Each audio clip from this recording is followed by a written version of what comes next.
മടിയിലിരുത്തി വിരലാൽ കുരിശു വരപ്പിച്ച സന്ധ്യകളും ഇളം മുട്ടിൽ കൈകൾ കൂപ്പി ഈശോയ്ക്കുമ്മ കൊടുത്തതും ഇന്നും എന്നോർമ്മയിൽ വീണ്ടും തെളിയുന്നു. തിരിച്ചു നടക്കാൻ കൊതിക്കുന്നു, തിരിച്ചു നടക്കാൻ കൊതിക്കുന്നു.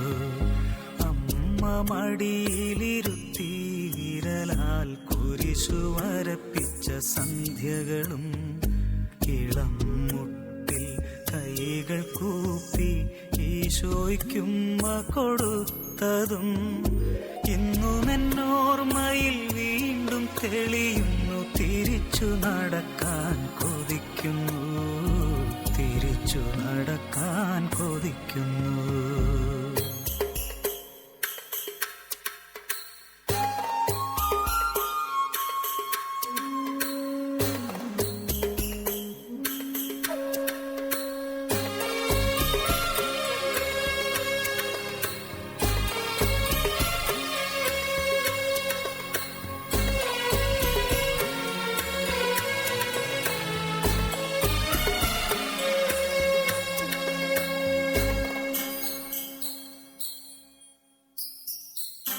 തൂവെള്ള വസ്ത്രവും മുടിയും ചാർത്തി പുലരിതൻ പൂക്കളും കൈകളിലേന്തി.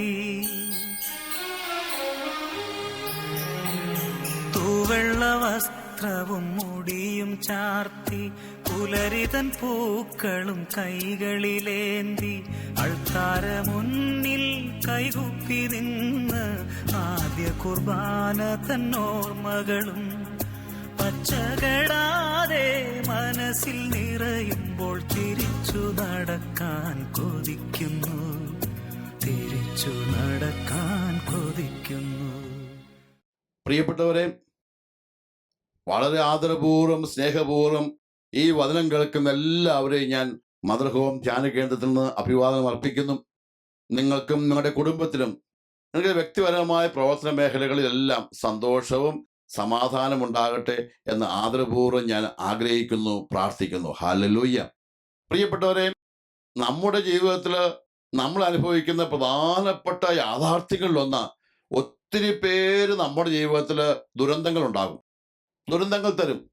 ചിലപ്പോൾ ജീവിതം തന്നെ ദുരന്തമായി മാറിയവരുണ്ട്. ചിലപ്പോൾ നമ്മൾ പ്രതീക്ഷിക്കാത്ത നേരത്ത് രോഗങ്ങൾ, ദുരിതങ്ങൾ, തകർച്ചകൾ ഒക്കെ കടന്നു വരും. ഈ നേരത്തൊക്കെ ദൈവം എന്തിനാ എനിക്ക് തന്നത്, എന്തിനാ ദൈവം എന്നോട് ചെയ്തു വെച്ചതെന്ന് നമ്മൾ ആരും ചോദിച്ചു പോകും. ഈ മുൾക്കിരീടം എനിക്ക് എന്തിനു തന്നു സ്വർഗസ്ഥനായ പിതാവേ എന്ന പഴയ പാട്ട് നമ്മൾ കേട്ടിട്ടില്ലേ?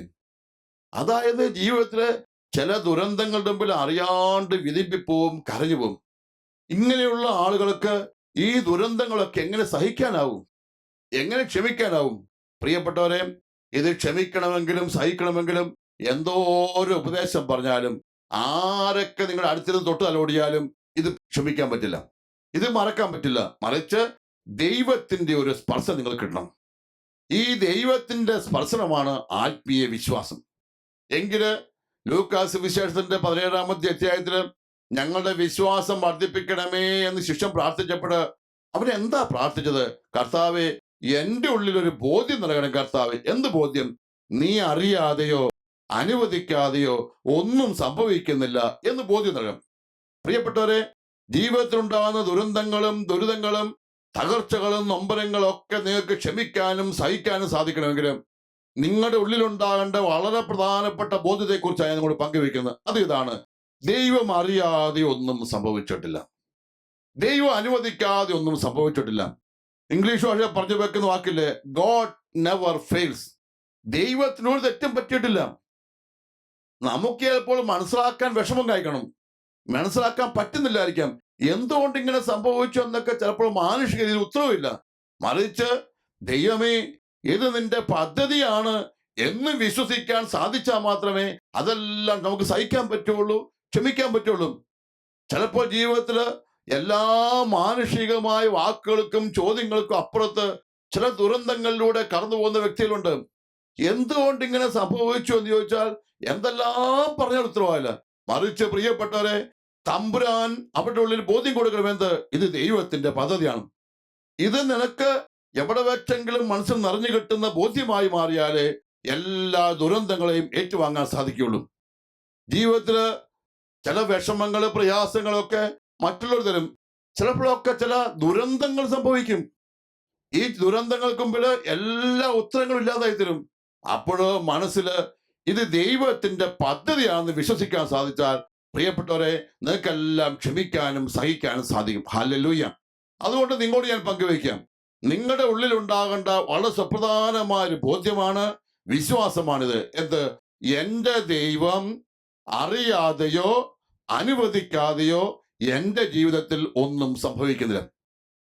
ഈ ഒരു ബോധ്യം ഇത് എത്രമാത്രം ഉപദേശങ്ങൾ കൊണ്ടിട്ടുന്നല്ല, ഒരു ദൈവീയ അഗ്നി കൊണ്ട് ഉള്ളിൽ പോറി കിട്ടേണ്ടതാണ്. ഇത് മനസ്സിൽ നിറഞ്ഞു കഴിഞ്ഞാൽ ജീവിതത്തെ നമുക്ക് സ്വീകരിക്കാനും ഉൾക്കൊള്ളാൻ സാധിക്കും. ഞാൻ ഒരിക്കൽ കഴിഞ്ഞ മാസം ഞാൻ ആയിരിക്കുന്ന മദർഹോം ധ്യാന കേന്ദ്രത്തില് ധ്യാനത്തിൽ വന്ന ഒരു ഭാര്യയും ഭർത്താവിനെയും ഞാൻ ഓർക്കും. പ്രിയപ്പെട്ട, ഞങ്ങളുടെ അടുത്ത് പയ്യാവൂർ എന്ന സ്ഥലത്ത് ഒരു പുഴയുണ്ട്. ആ പുഴയിൽ കുളിക്കാൻ പോയ ഒരു കുടുംബത്തിലെ ചേട്ടന്റെ 2 മക്കള്, അനിയന്റെ 1 മകന്, പെങ്ങളുടെ 2 പിള്ളേരും. അത് 14 വയസ്സോട്ട് താഴോട്ട് 8 വയസ്സ് വരെയുള്ള 5 കുട്ടികളാണ് ഒരൊറ്റ ദിവസം പുഴയെ മുങ്ങി മരിച്ചത്.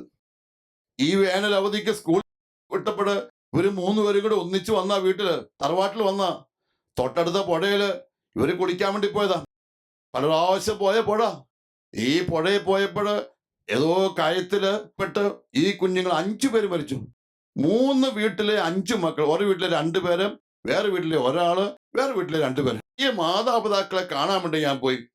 തീർച്ചയായും ഭയങ്കര സങ്കടപരമായ രംഗമാണ്. 2 മക്കളുള്ള ഈ 2 കുഞ്ഞുങ്ങൾ മരിച്ച ഒരു അമ്മയും അപ്പനും കരയുന്നത് വെറുതെ ഓർത്തു നോക്കണം. എന്തിനാ ആച്ചാ ദൈവം ഇങ്ങനെ തന്നത്? എന്തിനാ ആച്ചാ ദൈവം ഇങ്ങനെ ചെയ്തത്? എന്തുകൊണ്ടാ ആച്ചാ ഇങ്ങനെ ചെയ്തത്? എന്തോ ഒരു സങ്കടം, വിഷമം.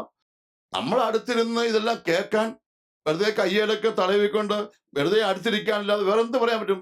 നമ്മൾ എന്ത് വാക്കുകൾ പറഞ്ഞാലും അതൊന്നും ഇതിന് പരിഹാരമാവുകയില്ല. ഒരു കൊച്ചാണ് ആദരവാണ് സ്വീകരിച്ച് പിറ്റത്തെ ദിവസം മരിക്കുന്നത്. ഒരാഴ്ചക്കുള്ളില് കുർബാനയിൽ കൂടുന്ന കൊച്ച വന്ന് മരിച്ചത്. നന്നായി പാട്ട് പാടുന്ന കൊച്ച മരിച്ചത്. അച്ഛാ പള്ളിയിൽ പോകുന്നുണ്ടായിരുന്നു, പ്രാർത്ഥിക്കുന്നുണ്ടായിരുന്നു, എന്തുകൊണ്ട് അച്ഛാ ഇങ്ങനെ സംഭവിച്ചെന്നൊക്കെ ചോദിച്ചു അവർ ആർത്തരഞ്ഞു കറിഞ്ഞു.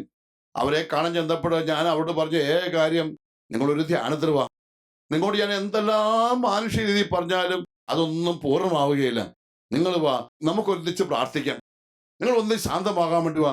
പല സ്നേഹപൂർവ്വം നിർബന്ധിച്ച് അതിലെ ഒരു ഭാര്യയും ഭർത്താവിനെയും അവിടെ കൊണ്ടുവന്നു.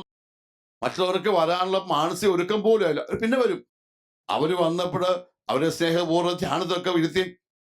കാണുമ്പോഴേ കരയുന്ന ഒരു അമ്മ, കൊച്ചു മരിച്ചതിന്റെ.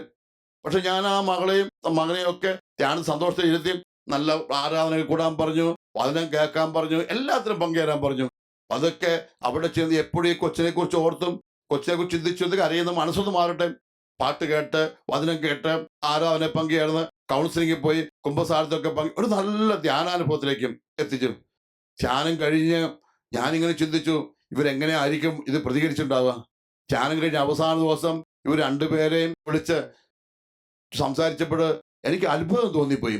കാരണം അവരുടെ മനസ്സിന്റെ ആ കുഞ്ഞു മരിച്ചതിന്റെ ദുഃഖം ഉണ്ടെങ്കിലും അതിന്റെ വിഷമങ്ങളൊക്കെ മനസ്സിൽ നിന്ന് പോയി. അവരോട് പറഞ്ഞു വെച്ചാൽ, അച്ഛാ ഞങ്ങൾ ഇങ്ങനെ ശാന്തമായി ചിന്തിക്കാൻ തുടങ്ങി വെച്ചാൽ ഇതെല്ലാം ദൈവത്തിന്റെ പദ്ധതിയാണ്. അച്ഛാ ഞങ്ങളുടെ കൊച്ചിനെ ദൈവം തന്നതാ അച്ഛാ, ദൈവം എടുത്ത അച്ഛാ, ദൈവത്തിന്റെ പദ്ധതിയാണ്. ദൈവത്തിനൊരു നിശ്ചയമുണ്ട് അച്ഛാ. ദൈവം അറിയാണോ അച്ഛ എങ്ങനെ സംഭവിച്ചത്? ദൈവം അനുവദിക്കാണോ അച്ഛ എങ്ങനെ സംഭവിച്ചത്? അതായത് സംഭവിച്ച കാര്യങ്ങളെ ദൈവത്തിന്റെ ഭാഗത്തുനിന്ന് കാണാൻ തുടങ്ങാം. ഞാൻ അവിടെ പറഞ്ഞു വെച്ചു, നിങ്ങളുടെ മോന് 12 വയസ്സേ ഉള്ളൂ. നമ്മളെല്ലാവരും ചിന്തിക്കും നമ്മുടെ മോൻ വളർന്ന് നമ്മുടെ കൂടെ ജീവിച്ച് കുറെ കാലം മുന്നോട്ട് പോകണം, കുറെ വർഷങ്ങൾ. പക്ഷേ ഈ മോനെ ദൈവം ഭൂമിയിലേക്ക് വിട്ടപ്പോൾ ദൈവം അവന് നിശ്ചയിച്ചിരുന്നു 12 വർഷം. ഇത് നമുക്കറിയത്തില്ല. നമ്മൾ 50 വർഷത്തേക്ക് പ്രതീക്ഷിച്ചിരുന്നു. പക്ഷെ 12 വർഷമായി അവനെ ദൈവം കൊണ്ടുപോയി. അവന്റെ സമയം പൂർത്തിയായി. ഇത് ദൈവത്തിന്റെ പദ്ധതിയാ, ദൈവത്തിന്റെ ക്രമീകരണമാ. നമുക്കെല്ലാരെ കുറിച്ച് ദൈവത്തിന് കുറെ നിശ്ചയങ്ങളില്ലേ, ദൈവത്തിന്റെ കുറെ ക്രമീകരണങ്ങളില്ലേ? ഇത് മനസ്സിലാക്കാൻ വിശ്വാസമുള്ളവർക്ക് പറ്റുള്ളൂ. അല്ലാത്തവര് ദൈവം എല്ലാം അറിയുന്നു, നിയന്ത്രിക്കുന്നു എന്ന് വിശ്വാസമില്ലാത്തവൻ ഇതിനെ ദുരന്തമായി കണക്കാക്കും. അല്ലാത്തവർ ചിന്തിക്കും ദൈവ പദ്ധതിയുടെ പൂർത്തീകരണമായിട്ടും. അവർ പറഞ്ഞു, അച്ഛാ ഞാൻ വിശ്വസിക്കുന്നു, അച്ഛാ ഞങ്ങൾ വിശ്വസിക്കുന്നു ദൈവത്തിന്റെ പദ്ധതിയിൽ. ഞാൻ അവിടെ പറഞ്ഞു വെച്ച വചനം ഇതാ: എൻ്റെ ദൈവം അറിയാതെയോ അനുവദിക്കാതെയോ ജീവിതത്തിലൊന്നും സംഭവിക്കുന്നില്ല. ഇത് അവർ വിശ്വസിക്കുന്നു, അവർ ഏറ്റുപറയുന്നു, അവർ പ്രാർത്ഥിക്കുന്നു. ഇത് ആവർത്തിച്ച് ആവർത്തിച്ച് പറഞ്ഞുകൊണ്ടപ്പോൾ അവരുടെ മനസ്സിന്റെ വിഷമങ്ങൾ തീർന്നു. പ്രിയപ്പെട്ടവരെ, കൊച്ചു മരിച്ചു എന്ന ആ യാഥാർത്ഥ്യത്തിന്റെ ഷോക്കുണ്ട് അവർക്ക്. ആ യാഥാർത്ഥ്യത്തിന്റെ ആഴമേറിയ മുറിവുണ്ട് അവിടെ ഉള്ളില്. പക്ഷേ അവർ ഇവിടുന്ന് പോകുമ്പോൾ അതിന്റെ ഭാരങ്ങളില്ലാണ്ടാ പോയത്. കാരണം ദൈവത്തിന്റെ പദ്ധതി വിശ്വസിക്കാം. നിങ്ങളോട് ഞാൻ പറഞ്ഞു വെക്കും, പ്രിയപ്പെട്ട, ചില കാര്യങ്ങൾ സംഭവിക്കുമ്പോൾ നമ്മൾ വിശ്വസിച്ചു തുടങ്ങും, എന്ത്? ഇത് ദൈവത്തിന്റെ പദ്ധതിയാണ്. അത് അത്ര എളുപ്പത്തിൽ കിട്ടുന്ന ബോധ്യമല്ല. നിന്റെ ഉള്ളില് അത്രമാത്രം ആത്മാവ് നിറഞ്ഞ്, ദൈവവചനങ്ങൾ നിറഞ്ഞ്, ദൈവശക്തി നിറഞ്ഞാലേ നിനക്ക് പറയാൻ പറ്റുള്ളൂ. പക്ഷെ അത് പറയാൻ സാധിച്ചാൽ ഇപ്പോൾ നീ അനുഭവിക്കുന്ന ഈ ഭാരങ്ങളൊക്കെ കുറയാൻ തുടങ്ങുക. ചിലപ്പോൾ ഭർത്താവ് മരിച്ചവരെ കൊടുത്തി കാണും, ഭാര്യ മരിച്ചതിനെ കുറിച്ച് പറയുന്നുണ്ടാകാം, മാതാപിതാക്കളുടെ മരണം കണ്ടവർ കാണും, അപകടങ്ങൾ സംഭവിക്കണം, വളരെ ഗൗരവമായ തകർച്ച കടന്നുപോയി കാണും. ഇവിടെ വന്നൊരു മകളെ ഞാൻ ഓർക്കും, വളരെ സ്നേഹിച്ച് ആലോചിച്ച് 2 വർഷം കൊണ്ടൊക്കെ നിശ്ചയിച്ച് വീട്ടുകാരെല്ലാം പറഞ്ഞു നടത്തിയ കല്യാണം. പക്ഷേ കല്യാണത്തിന് 4-ാം ദിവസമാണ് ഈ ഭർത്താവ് മരിക്കുന്നത്. അതായത് രണ്ടുപേരും കൊണ്ട് പോകുമ്പോൾ ബൈക്ക് മറിഞ്ഞ് അവൻ മരിക്കുന്നു. ഇതെങ്ങനെ നമുക്ക് ന്യായീകരിക്കാൻ സാധിക്കും? 2 വർഷമായി ആലോചിച്ച് വീട്ടുകാർ സമ്മതിച്ച് നല്ല സ്നേഹത്തോടെ പള്ളി വെച്ച് കെട്ടി കല്യാണം. എന്തിനാ അച്ഛാ എന്നെ വിധവയാക്കാൻ വേണ്ടി മാത്രം ഈ ദുരന്തം സംഭവിച്ചെന്ന് ചോദിക്കുന്ന മകളോട് നമുക്ക് ഒറ്റ ഉത്തരവേ ഉള്ളൂ: മോളെ, ഇത് ദൈവത്തിന്റെ പദ്ധതിയാണ്, ദൈവത്തിന് നിശ്ചയമാണ്. ഇത് നമുക്ക് ഉൾക്കൊള്ളാൻ സാധിക്കുമ്പോൾ നമ്മുടെ ജീവിതം തന്നെ ഉയരുന്നത്. അല്ലെങ്കിൽ പിശാച് നെഗറ്റീവായ ശക്തി പറഞ്ഞാലും, ഇങ്ങനെ സംഭവിച്ചില്ലേ, കൊച്ചിനെ മരിച്ചില്ലേ, കിട്ടിയ മരിച്ചില്ലേ, അതുകൊണ്ട് ഇനി ഞാൻ പള്ളിയിൽ പോവുകയില്ല, ഇനി ഞാൻ പ്രാർത്ഥിക്കുകയില്ല, ഇനി ഞാൻ ബൈബിൾ വായിക്കുകയില്ല, ഇനി ഞാൻ കുരിശ് വരയ്ക്കുകയില്ല. ഇങ്ങനെയൊക്കെ ചിന്തിക്കാൻ നിങ്ങോട്ട് പറയുന്നത് പൈശാചിക പീഡകളാണ്, തിന്മയുടെ സ്വാധീനമാണ്. എന്താ പിശാചിന്റെ പ്രവർത്തനം? കള്ളം വരുന്നത് മോഷ്ടിക്കുവാനും കൊല്ലുവാനും നശിപ്പിക്കുവാനും. നിന്റെ ഉള്ളിലെ ദൈവികമായ ബോധ്യം മോഷ്ടിക്കാൻ കള്ളൻ എന്ന് പറയുന്നത് പിശാച് ആഗ്രഹിച്ച് പറയും, ഇതൊക്കെ ഇങ്ങനെ സംഭവിച്ചില്ല, നീ ഇത്രയും കാലം പള്ളിയിൽ പോയിട്ട് സംഭവിച്ചത്, നീ നിന്ന പള്ളിയിൽ പോകുന്നത്, നീ ഇങ്ങനെ പ്രാർത്ഥിച്ചില്ലെങ്കിൽ സംഭവിച്ചില്ല, നീ നിന്നെ പ്രാർത്ഥിക്കുന്നത്. പ്രിയപ്പെട്ടവരെ, ആദ്യ കുർബാന സ്വീകരിച്ച കൊച്ച്, ഈശോയെ ഹൃദയത്തിൽ സ്വീകരിച്ച കൊച്ച്, ഈശോയുടെ കൂടെ നടക്കുന്ന പ്രായത്തിലെ കൊച്ച്, ഈ കൊച്ചു വെള്ളത്തിൽ പോയി മരിക്കുന്നു എന്ന് പറഞ്ഞു വെച്ചാൽ സാധാരണ നിലയില് ഏതൊരു വിശ്വാസിനും മനസ്സ് പതറുന്ന നിമിഷമാണ്. പക്ഷെ അന്നേരവും ആത്മീയ നിറവുള്ളവൻ എന്ന് പറഞ്ഞു വെക്കും, ദൈവത്തിന്റെ പദ്ധതിയാണത്, ദൈവത്തിന്റെ നിശ്ചയമാണത്. എന്റെ കൊച്ചിനെ കുറിച്ച്, എന്റെ ജീവിതത്തെ കുറിച്ച് ദൈവത്തിന്റെ പദ്ധതിയാണ്. ഇതാണ് നിന്റെ മനസ്സിൽ കൊണ്ടുനടക്കുന്ന ചിന്ത. പ്രിയപ്പെട്ടവരെ, വ്യക്തിപരമായ ജീവിതത്തില് ഈ ഒരു ബോധ്യം നിനക്കുള്ളിൽ ശക്തമായി സൂക്ഷിക്കാൻ നിനക്ക് സാധിച്ചാൽ നിനക്കെന്നും മനസ്സിൽ ആശ്വാസം കണ്ടെത്താൻ സാധിക്കും. നമ്മൾ ചോദിക്കാതെയും നമ്മൾ ആവശ്യപ്പെടാതെയും ചിലപ്പോൾ വന്നു കയറി ചില ദുരന്തങ്ങളുണ്ട്, ചില അബദ്ധങ്ങളുണ്ട്. ഇതൊക്കെ സംഭവിക്കുമ്പോൾ ദൈവം ഇതെല്ലാം അറിയുന്നുണ്ട്, ദൈവത്തിന്റെ പദ്ധതിയാണെന്ന് നീ നിന്നോട് തന്നെ പറഞ്ഞ് ആശ്വസിപ്പിക്കാൻ തുടങ്ങണം. എങ്കിലേ നിനക്ക് ആ ദുരന്തത്തിൽ നിന്ന് കരകയറാൻ പറ്റുള്ളൂ. ചിലക്ക് മാനുഷ്യ രീതിയിൽ ചിന്തിച്ചുകൊണ്ടിരിക്കുന്നു, എന്തിനാ സംഭവിച്ചു, എന്താ സംഭവിച്ചു എന്ന് ചിന്തിച്ചുകൊണ്ടിരുന്നാൽ എപ്പോഴും നമ്മൾ പുറകോട്ടേ പോകുകയുള്ളൂ. മറിച്ച് നമുക്ക് മുകളിലുള്ള എല്ലാം അറിയുന്ന ഒരു ദൈവത്തിന്റെ ഇടപെടല് ഇതിനൊക്കെ പുറകിലുണ്ടെന്ന് നീ ബോധപൂർവം എന്നും ആവർത്തിക്കാൻ തുടങ്ങണം. അതിനൊക്കെ ചില ആളുകളുടെയൊക്കെ ജീവിതത്തിൽ ചില ദുരന്തങ്ങൾ സംഭവിച്ചു കാണും. ഈ ദുരന്തങ്ങൾക്ക് മുകളിൽ എല്ലാത്തിനും ഉത്തരം കിട്ടണം നിർബന്ധമില്ല. പ്രിയപ്പെട്ടവരെ, ആത്മീയതയില് ചോദ്യങ്ങളേ ഉള്ളൂ, എല്ലാത്തിനും ഉത്തരവില്ല. ജോബിന്റെ പുസ്തകത്തിൽ ജോബിനോട് ദൈവം ചോദിക്കുന്നില്ലേ, ജോബെ നീ ചോദ്യം ചോദിക്കോ, പക്ഷെ നീ ആരാണ് എന്നെ വെല്ലുവിളിക്കാൻ? നിനക്ക് എന്തറിയാം?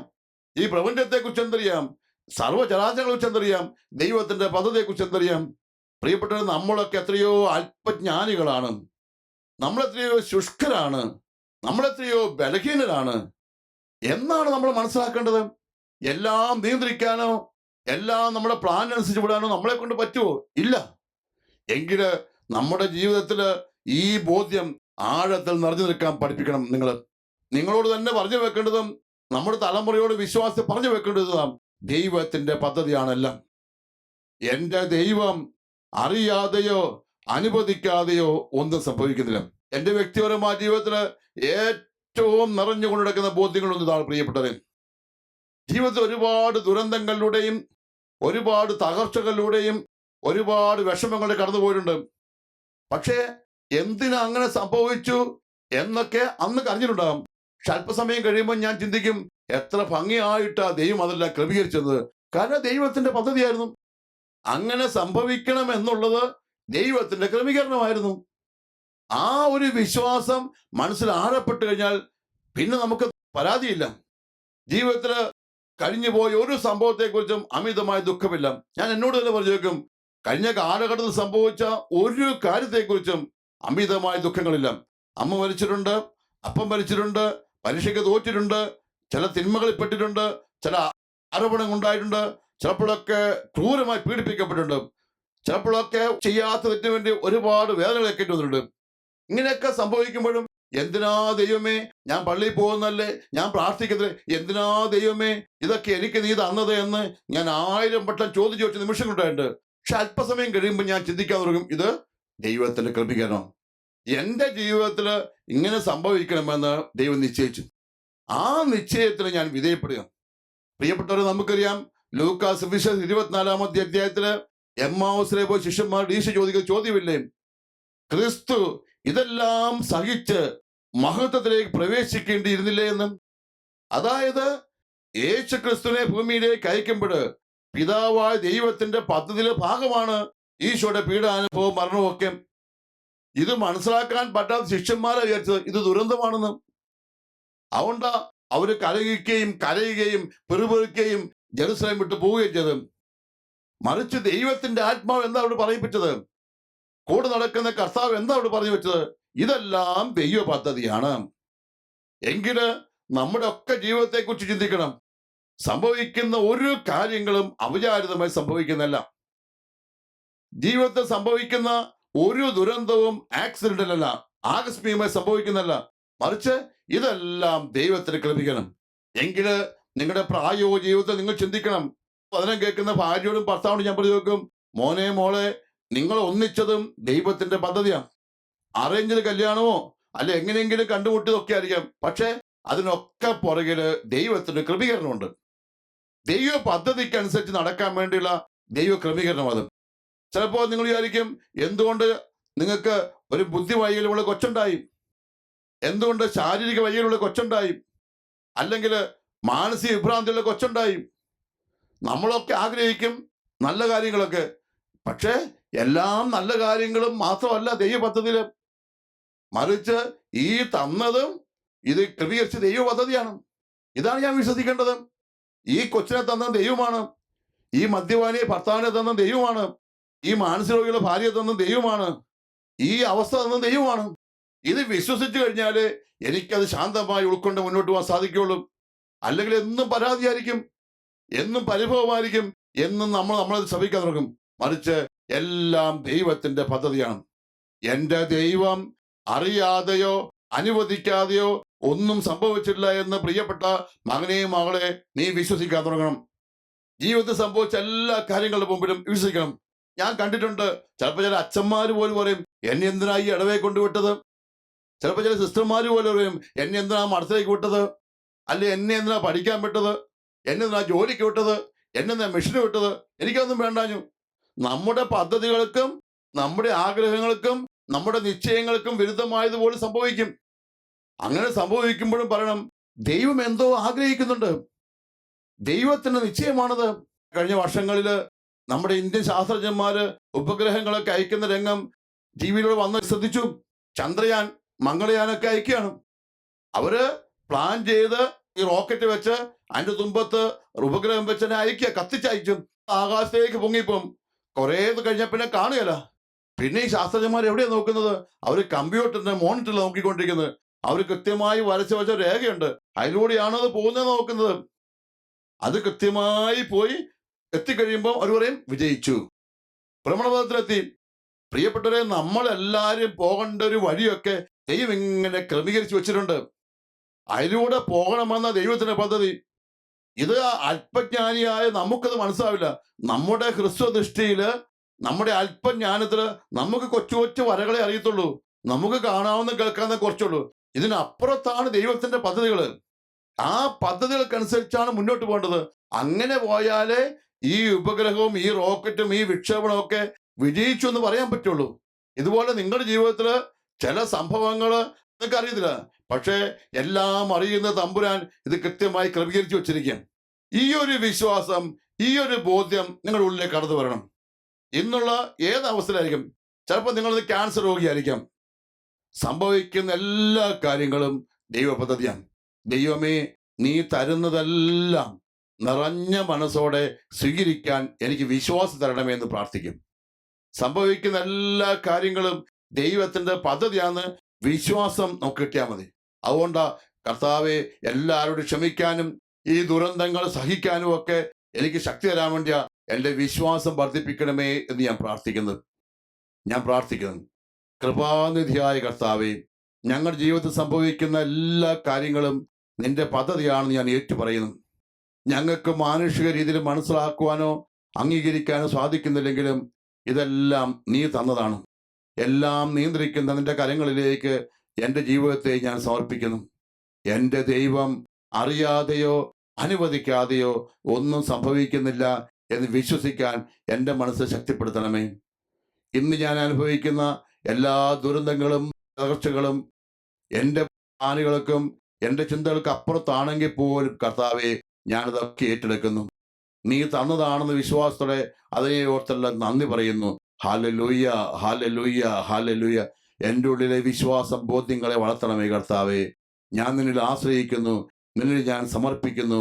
നീ എൻ്റെ ജീവിതത്തെ എല്ലാം നിയന്ത്രിക്കുന്നുവെന്ന് ഞാൻ ഏറ്റുപറയുന്നു. ഹല്ലേലൂയ, ഹല്ലേലൂയ, ഹല്ലേലൂയ. ആമേൻ.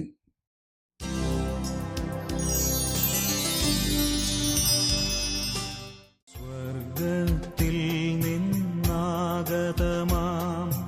ജീവൻ നൽകുമൊരപ്പം നീ, മർത്യനു മുക്തി പകർന്നരുളും നിത്യമഹോന്നതമപ്പം നീ. സ്വർഗത്തിൽ നിന്നാഗതമാം ജീവൻ നൽകുമൊരപ്പം നീ, മർത്യനു മുക്തി പകർന്നരുളും നിത്യമഹോന്നതമപ്പം നീ. കാരുണ്യനാഥ, ഞങ്ങൾ അങ്ങയെ ആരാധിക്കുന്നു, ഞങ്ങൾ അങ്ങയെ സ്തുതിക്കുന്നു, ഞങ്ങൾ അങ്ങേക്ക് നന്ദി പറയുന്നു.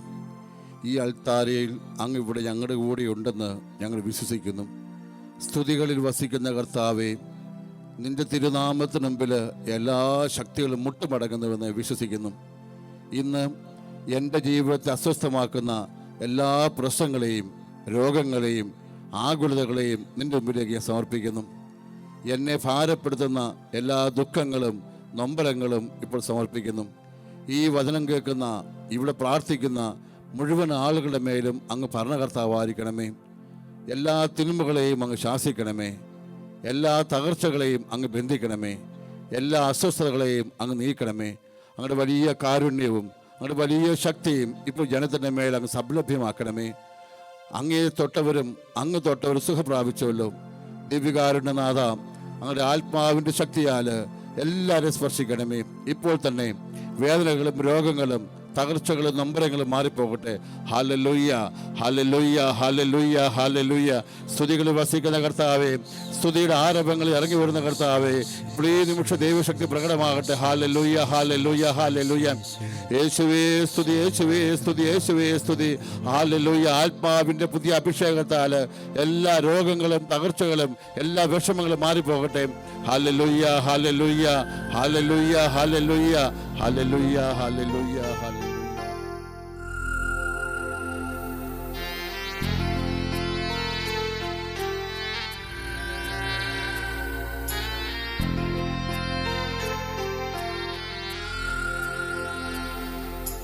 പൂർണ്ണ മനസ്സോടും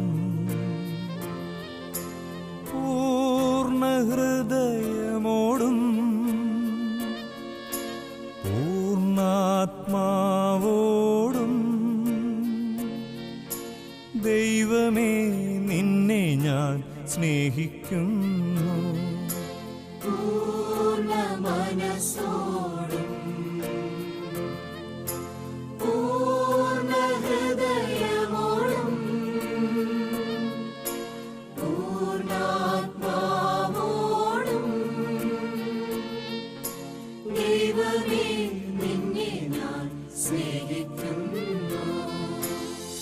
പരിശുദ്ധ പരമമാ ദിവ്യകാരുണ്യമേ, എന്നുമെന്നും നിനക്കാരാധന. പരിശുദ്ധ പരമമാ